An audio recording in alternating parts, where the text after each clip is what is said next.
दोस्तों, क्या आपने कभी अपनी कल्पना में भी सोचा था कि जब एक 140 करोड़ हिंदुस्तानियों के सब्र का बांध टूटता है तो उसकी गूंज कितनी भयानक और विनाशकारी होती है? क्या आपने कभी सोचा था कि एक दिन ऐसा भी आएगा जब भारत की शांति एक ऐसे महा तूफान का रूप ले लेगी जिसके सामने दुश्मन की बड़ी से बड़ी साजिशें और नापाक मंसूबे सूखे तिनके की तरह बिखर कर हवा में उड़ जाएंगे? आज जो खबर मैं आपके सामने रखने जा रहा हूं, उसे सुनकर आपके रोंगटे खड़े हो जाएंगे, आपके खून में उबाल आ जाएगा और आपका सीना गर्व से 56 इंच का नहीं बल्कि पूरे 100 इंच का हो जाएगा। जरा अपनी आंखों के सामने उस दृश्य को लाइए। एक तरफ भारत के सबसे घातक राफेल फाइटर जेट्स बादलों का सीना चीरते हुए बिजली की गति से दुश्मन के घर में घुसकर काल बनकर बरस रहे हैं, और दूसरी तरफ भारत का सबसे पक्का और वफादार यार इजराइल, जो इस वक्त मिडिल ईस्ट में हमास और गाजा की ईंट से ईंट बजा रहा है, वो अब अपने दोस्त भारत के लिए बांग्लादेश के सामने एक अभेद्य चट्टान बनकर खड़ा हो गया है। जी हाँ दोस्तों, आपने बिल्कुल सही सुना है।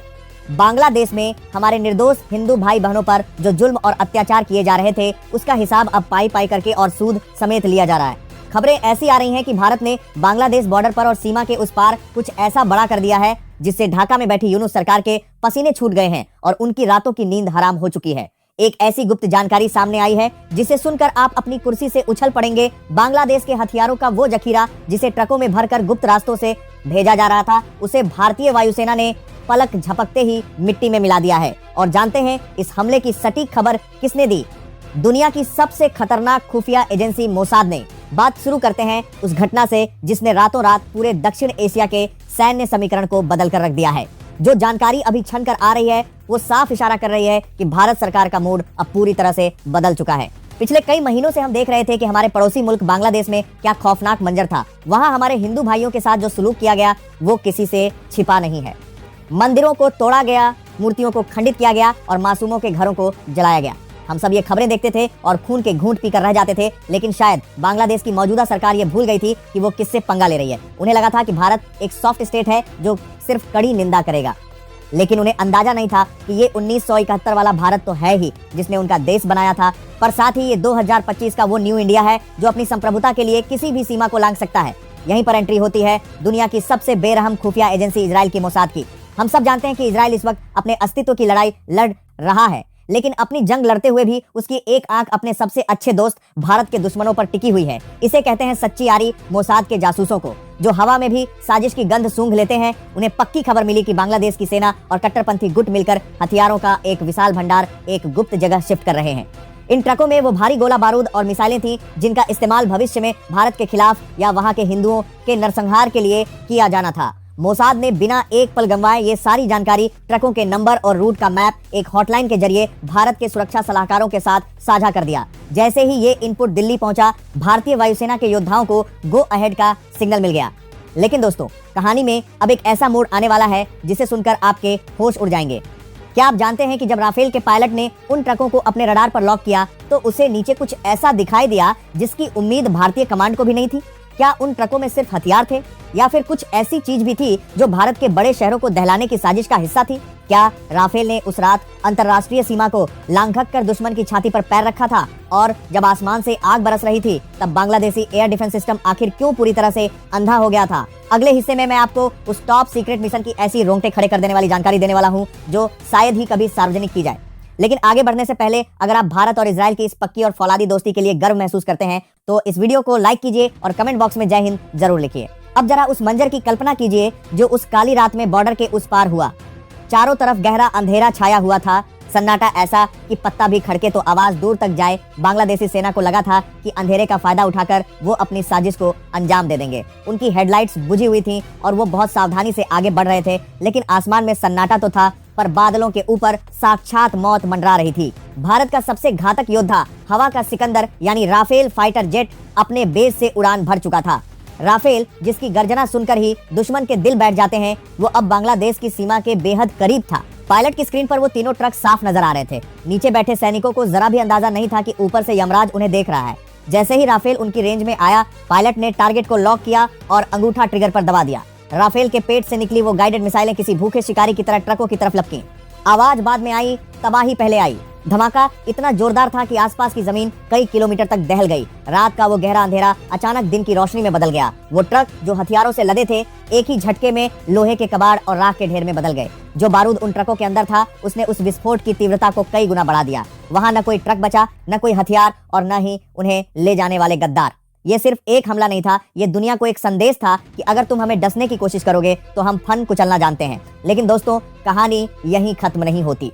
इस हमले के बाद बांग्लादेश के सत्ता के गलियारों में जो हड़कंप मचा है उसे शब्दों में बयान करना मुश्किल है। ढाका में आपातकालीन बैठकें बुलाई जा रही हैं और वहां की सेना ये सोचकर कांप रही है कि भारत को उनके गुप्त मूवमेंट की इतनी सटीक जानकारी कैसे मिली। उन्हें डर सता रहा है कि अगर भारत उनके गुप्त ट्रकों को उड़ा सकता है तो उनके मिलिट्री बेस और संसद भवन का क्या हाल होगा। और इसी डर के बीच इजराइल ने एक ऐसा बयान दे दिया है जिसने पूरी दुनिया के कान खड़े कर दिए हैं। इजराइल, जिससे आज अमेरिका जैसा महाशक्तिशाली देश भी टकराने से पहले 10 बार सोचता है, उसने साफ शब्दों में बांग्लादेश को चेतावनी दी है। इजराइल के एक वरिष्ठ अधिकारी ने पूरी दुनिया के सामने दहाड़ते हुए कहा कि भारत हमारा भाई है और हमारा रणनीतिक साझेदार है। अगर बांग्लादेश की जमीन का इस्तेमाल भारत के खिलाफ हुआ या वहां की बांग्लादेश की जमीन का इस्तेमाल हिंदुओं के साथ अन्याय जारी रहा तो हम बांग्लादेश का वो हाल करेंगे जो हमने गाजा का किया है। जरा इस धमकी की गंभीरता को समझिए।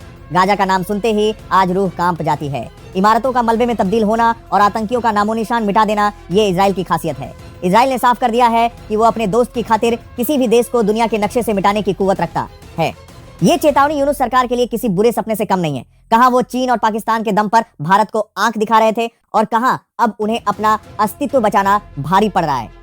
अब मैं आपका ध्यान एक और रहस्यमयी घटना की तरफ ले जाना चाहता हूं जो शायद आपको मुख्य धारा की मीडिया में देखने को न मिले। एक तरफ तो आसमान से राफेल आग बरसा रहा था और इजराइल धमकियां दे रहा था, वहीं दूसरी तरफ जमीन पर भी एक भयानक खेल शुरू हो चुका था। खबर है कि बांग्लादेश के अंदर एक बहुत बड़े मदरसे में, जिसे कट्टरपंथ का गढ़ माना जाता था, वहां एक बहुत ही शक्तिशाली बम ब्लास्ट हुआ है। ये कोई छोटा मोटा हादसा नहीं था। इस मदरसे के बारे में कहा जाता है कि यहाँ पढ़ाई के नाम पर भारत के खिलाफ नफरत के बीज बोए जाते थे और आतंकियों को ट्रेनिंग दी जाती थी। धमाका इतना जबरदस्त था कि इमारत का एक बड़ा हिस्सा ताश के पत्तों की तरह ढह गया और अंदर मौजूद कई साजिशकर्ताओं के चिथड़े उड़ गए। बांग्लादेश की सरकार अब चीख चीख कर इल्जाम लगा रही है कि ये हमला भारत की खुफिया एजेंसी रॉ और मोसाद ने मिलकर करवाया है। हालांकि भारत सरकार ने आधिकारिक तौर पर इस पर कुछ नहीं कहा है, लेकिन डिफेंस एक्सपर्ट्स का मानना है कि नया रॉ अब पुराने ढर्रे पर नहीं चलता। अब रॉ के जासूस, हमारे वो अनसंग हीरो जिन्हें कोई नहीं जानता, वो दुश्मन की धरती पर पैर रख चुके हैं। वो अब चुपचाप लिस्ट बना रहे हैं और चुन चुन कर उन लोगों का सफाया कर रहे हैं जो भारत की सुरक्षा में सेंध लगाने की कोशिश करते हैं। दुश्मन अब अपने ही साए से डर रहा है क्योंकि उसे नहीं पता कि अगला धमाका कहां होगा। ये नए भारत की वो नीति है जिसमें सबूत नहीं छोड़े जाते, सिर्फ सबक सिखाया जाता है। इस वक्त अगर आप भारत बांग्लादेश बॉर्डर का नजारा देखेंगे तो आपको महसूस होगा कि माहौल किसी बड़े युद्ध की आहट दे रहा है। भारत ने सीमा पर अपनी सुरक्षा को आयरन क्लैड यानी अभेद्य बना लिया है। भारी भरकम T-90 भीष्म टैंक जो दुश्मन के किसी भी बंकर को मिट्टी में मिलाने की ताकत रखते हैं, उन्हें बॉर्डर पर तैनात कर दिया गया है। उन्नत किस्म के रडार सिस्टम और आकाश जैसी घातक मिसाइलों का मुंह सीधा बांग्लादेश की तरफ मोड़ दिया गया है। इंडियन आर्मी की स्पेशल बटालियन, गरुड़ कमांडो और पैरा फोर्सेस के जवानों की उंगलियां अब ट्रिगर पर हैं। उनके चेहरों का आत्मविश्वास बता रहा है कि अब बस आदेश मिलने की देरी है। ये सब हमें क्या सिखाता है? ये बताता है कि जब देश का नेतृत्व मजबूत होता है तो उसकी सीमाएं और नागरिक सुरक्षित रहते हैं। आज हर भारतीय का सीना गर्व से चौड़ा है क्योंकि हम अब मार खाने वाला देश नहीं बल्कि घर में घुसकर मारने वाला देश बन चुके हैं। हम अब अपनी शिकायतों को लेकर UN में रोते नहीं बल्कि अपनी समस्याओं का समाधान खुद करते हैं। राफेल की वो एयर स्ट्राइक, रॉ का वो गुप्त ऑपरेशन और इजराइल की वो कट्टर दोस्ती, ये सब एक नए और शक्तिशाली भारत की तस्वीर है। दोस्तों, क्या आपको लगता है कि भारत को अब पूरी तरह से आर पार की लड़ाई लड़नी चाहिए? क्या इजराइल की चेतावनी के बाद बांग्लादेश सुधर जाएगा? अपनी राय हमें कमेंट बॉक्स में जरूर दें।